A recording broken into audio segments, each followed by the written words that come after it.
They slapped me with $100,000 HOA fine for a cabin that wasn't even under their control, a place outside their borders, outside their authority, and far from anything they had the right to touch. Yet the letter arrived anyway, heavy paper, embossed seal, the kind of envelope meant to create fear before you even open it. Inside were pages of accusations and deadlines, pages demanding payment, pages warning me about consequences that were never theirs to give.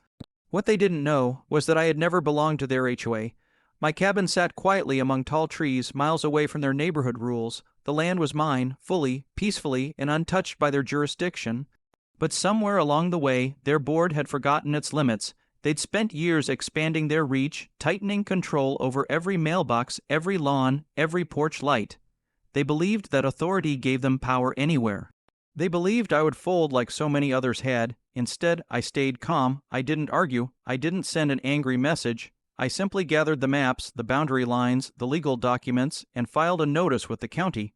Quietly, precisely, without a dramatic word. And just like that, the truth began to unfold. Their board, once confident and loud, grew silent. Group chats filled with confusion. Emergency meetings were called.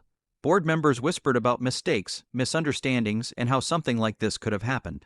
Their president, the one who signed the fine, insisted it was a mix-up. Their treasurer claimed she had never seen the paperwork. Their attorney urged them to retract everything immediately, but kindness is not the same thing as weakness.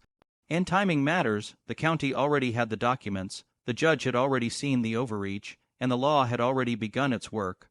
What followed was simple and quiet. A board that once sent threats now faced inquiries. A group that once acted with certainty now answered questions under oath. And an HOA that once stretched its power too far finally met the boundary it could not cross. While all this unfolded, I stayed where I always had been, on my porch, overlooking the peaceful land they tried to claim. The sound of wind in the trees felt like a reminder that some things cannot be taken by force. Some things remain protected even when others forget their limits. They tried to make me an example. Instead, they became a reminder that truth, patience, and quiet strength can bring even the loudest voices to stillness.